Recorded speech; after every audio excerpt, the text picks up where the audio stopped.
3 বছর 2 মাস পর হঠাৎ প্রাক্তনের ফোন কল। আমি কনফারেন্সটা হোল্ড করে বাইরে এসে ফোনটা রিসিভ করি। মনের ভেতর চাপা একটা রাগ আর এক গাদা অভিমান ফিনকি দিয়ে বেরিয়ে আসতে চাইছে। কেন ফোন দিছেন? কেমন আছো? প্রচন্ড ভালো থাকা বুঝেন? আমি প্রচন্ড ভালো আছি। ও তো তো কি, তাড়াতাড়ি বলেন, আমি অফিসের কাজে ব্যস্ত আছি। ও সরি, তোমার কাছে ডিস্টার্ব করলাম, রাখছি। ফোন দেওয়ার কারণটা বললে খুশি হতাম। এমনি, তেমন কিছু না। ও আচ্ছা। ফ্রি হয়ে কল দিতে পারবা? কিছু জরুরি কথা ছিল।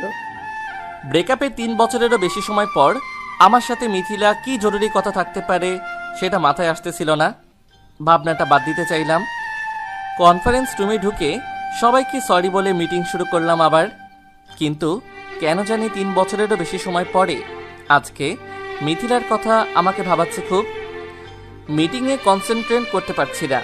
কোনোভাবে মিটিং শেষ করে আমার চেম্বারে গিয়ে মিথিলার নাম্বারে ডায়াল করলাম। ওয়েটিংয়ে আছে। এক সময় ফোন ওয়েটিংয়ে থাকা নিয়ে অনেক ঝগড়া হতো আমাদের মাঝে, কিন্তু আজকে ব্যাপারটা আমার কাছে স্বাভাবিকই মনে হচ্ছে। মিনিট 5 পর ও নিজেই কল দিল। ফ্রি আছো? হ্যাঁ বলেন। আপনি করে বলছো যে? আমি অপরিচিত মানুষকে আপনি করেই বলি, সমস্যা? না, সমস্যা নেই। জরুরি কথাটা বলে ফেলেন, ভালো হয়। জানি না তুমি কথাটা কিভাবে নিবা, তবে খুব প্রবলেমে পড়ে তোমার সাথে যোগাযোগ করতে বাধ্য হয়েছি। যেভাবে নেওয়ার মতো সেভাবেই নিব, না পেঁচিয়ে বলে ফেলেন। আমাকে একটা হেল্প করতে পারবা? কি হেল্প? আসলে আমার কিছু টাকা দরকার, খুব জোর। ইউজ করা শেষ হয় নাই এখনো? আরও ইউজ করতে চাচ্ছেন আমাকে? 3 বছর আগে তো কম করেন নাই, এখন আবার এসব করে নিজেকে রাস্তার মেয়ে হিসেবে প্রমাণ করছেন কেন? প্লিজ, আপনার প্রতি আমার যে শ্রদ্ধাবোধটুকু অবশিষ্ট আছে সেটাও শেষ করে দিয়েন না। সরি। মিথিলা ফোনটা কেটে দিয়েছে। আমি এপাশ থেকে বুঝতে পারলাম ও কান্না করছে। এইভাবে কথা বলা আমার উচিত হয়নি একদম। রাস্তার মেয়ে বলাটা আরও বেশি বাড়াবাড়ি হয়ে গেছে। ওর প্রতি এতদিন একটু একটু করে যে রাগ জমেছে সেটা দমিয়ে রাখতে চাইলেও পারিনি আমি। আজ থেকে 3 বছর 2 মাস আগে আমাদের 3 বছরের সম্পর্ক মুহূর্তেই শেষ হয়ে যায়। তখন আমি সদ্য অনার্স কমপ্লিট করে বেকার জীবনযাপন করছি। মিথিলার প্রভাব আমার জীবনে বেকারত্বের কষ্টটা বুঝতে দেয়নি। সারাদিনের কষ্টটা রাতে ওর সাথে কথা বললে নিমিষেই চলে যেত। আমার সব কিছু, সকল চিন্তাভাবনা তখন মিথিলাকে ঘিরেই ছিল। খুব ভালোবাসতাম ওকে, হয়তো মিথিলাও আমাকে ভালোবাসতো।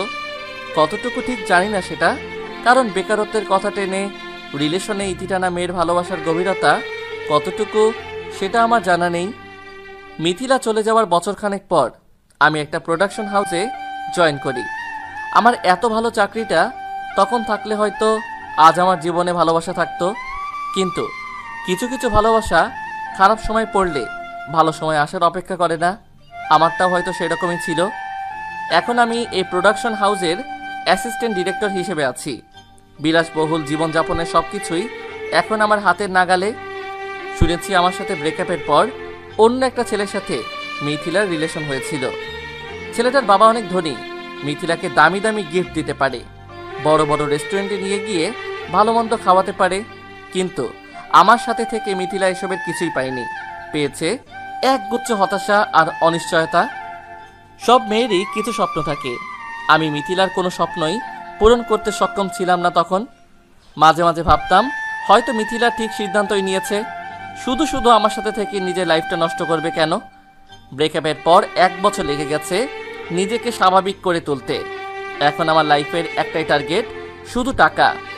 আমার দৃঢ় বিশ্বাস টাকা থাকলে অন্য সব কিছু সহজেই পাওয়া যায়, এমনকি বালিকার ভালোবাসাও তখন কিনে নেওয়া যায় সহজেই।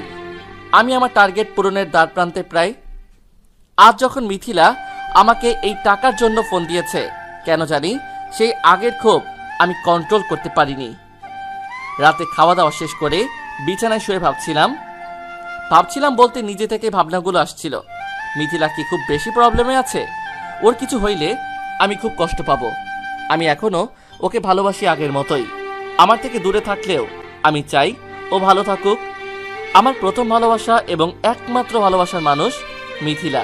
হয়তো সেজন্যই ওর প্রতি তীব্র রাগ, অভিমান জমলেও ওর প্রতি ঘৃণাটা আমার মন তৈরি করতে পারিনি। ওর জন্য কেন জানি টেনশন হচ্ছিল খুব।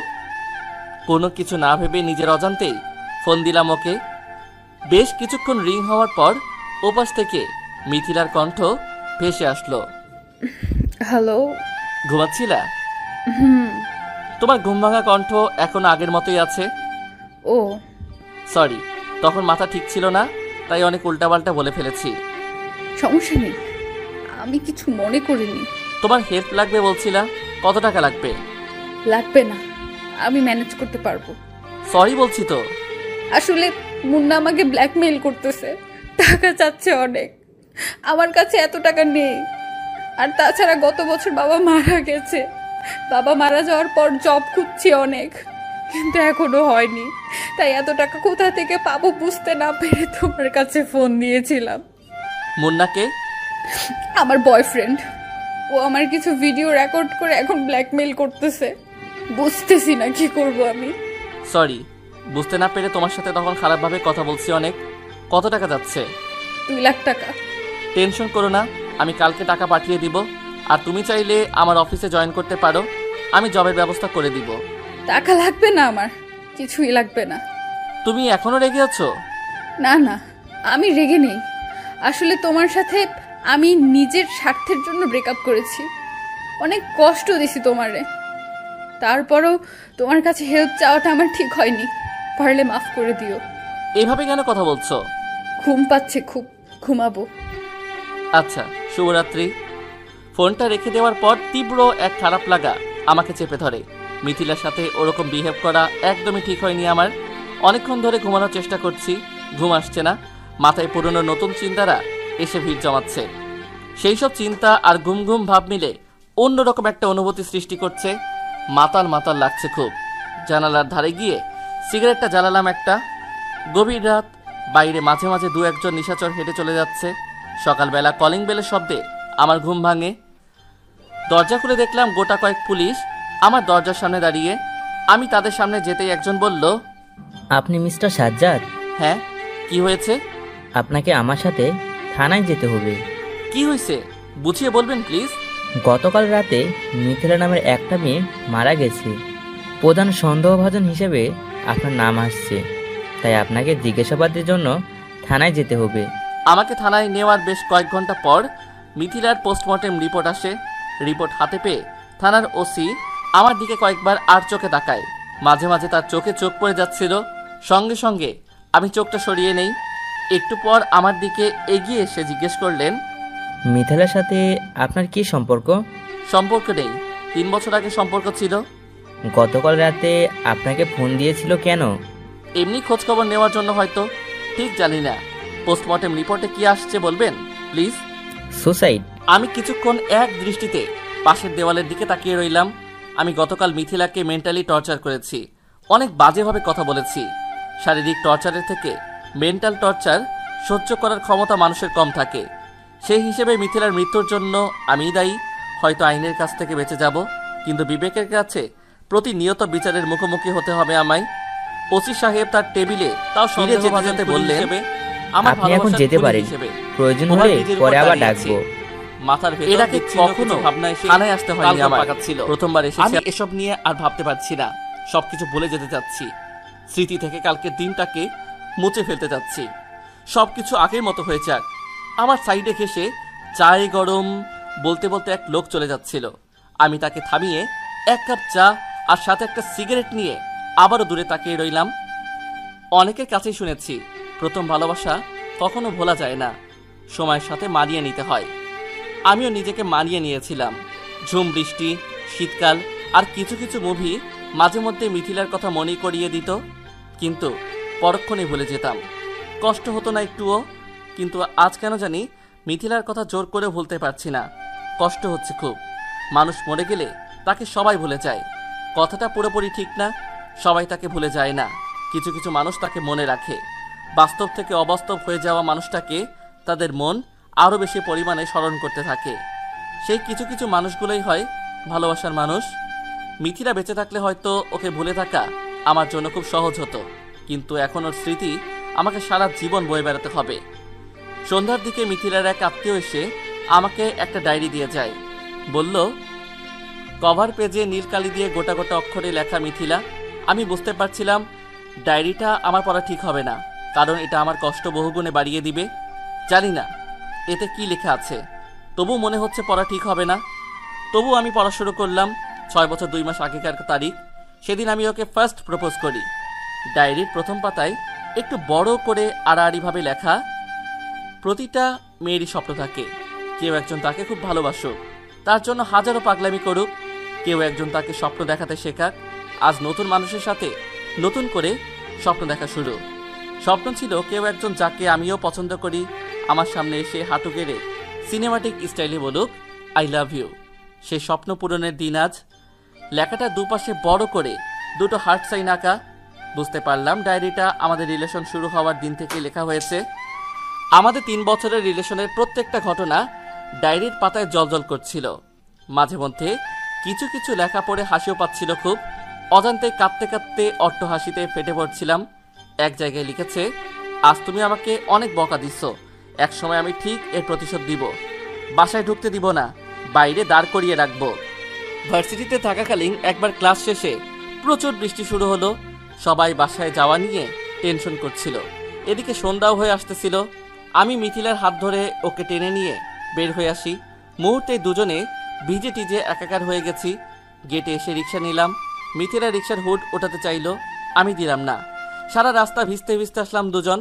ওর বাসার কাছে এসে ওকে নামিয়ে দিতে দিতে বললাম, ভিজলে তোমাকে অনেক বেশি সুন্দর লাগে। মিথিলা ভেঙচি কেটে ভেতরে চলে যায়।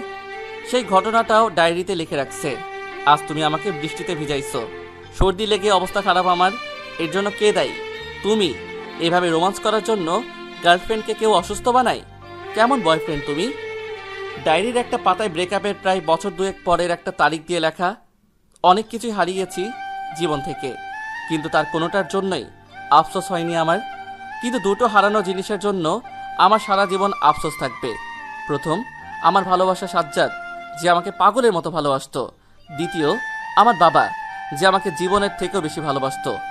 মাঝে মাঝে ইচ্ছে হয় যদি এদেরকে আবার আমার জীবনে ফিরে পেতাম আর কখনো হারাতে দিতাম না। আর পড়তে পারছি না আমি, এসব সহ্য করার ক্ষমতা নেই আমার।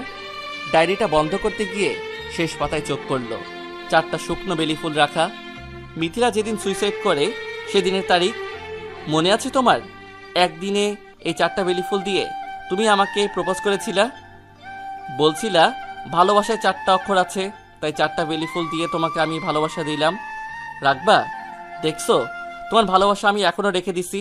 আমি জানি তোমাকে আমি অনেক কষ্ট দিছি, পারলে মাফ করে দিও। সুযোগ হলে একদিন আমার কবরের পাশে গিয়ে বেলি ফুলগুলো রেখে আইসো। পাশের বিল্ডিংয়ের জানালা দিয়ে এক পিচ্চি মেয়ে উচ্চ গলায় বলল, ভাইয়া আপনি কাঁদতেছেন কেন? আম্মু দেখো, ওই বাসার এক ভাইয়া কাঁদতেছে। আমি পিচিটার দিকে তাকিয়ে মুচকি হাসি দেওয়ার চেষ্টা করে জানালার পর্দা টেনে দিলাম। নিজের কান্নার আওয়াজ নিজের কানে এসে বাজেভাবে লাগছে। প্রথম ভালোবাসা আসলেই বড় অদ্ভুত। বছর 5 পর রাতে সাবিহার থেকে লুকিয়ে বেলকনিতে দাঁড়িয়ে সিগারেট ফুঁকছি। সাবিহা আমার ওয়াইফ। বছরখানেক আগে পারিবারিকভাবে বিয়ে হয়েছে ওর সাথে।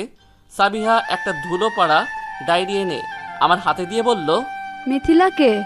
এমনিতে হুট করে এভাবে সামনে চলে আসলে আমি তাড়াতাড়ি করে সিগারেট হাত থেকে ফেলে পা দিয়ে পিষে দেই। সাবিহা তাতেই খুশি হয়। আজকে নিজের অজান্তেই সিগারেটটা হাতে ধরে রাখলাম। হ্যালো, শুনছ? জিজ্ঞেস করছি, মিথিলাকে? এই ডায়েরির উপর মিথিলার নাম লেখা কেন? দেখবা মিথিলাকে? হুম। সাদা রঙের দেওয়াল দিয়ে ঘেরা একটা কবরের পাশে এসে দাঁড়ালাম আমি আর সাবিহা। সাদা দেওয়ালটায় শ্যাওলা জমে সবুজ একটা ভাব চলে আসছে। আশেপাশে কিছু জংলা গাছ জন্মেছে। আঙুল দিয়ে এপিটাফের দিকে দেখিয়ে বললাম, এই যে মিথিলা, আমার ভালোবাসা, প্রাক্তন ভালোবাসা।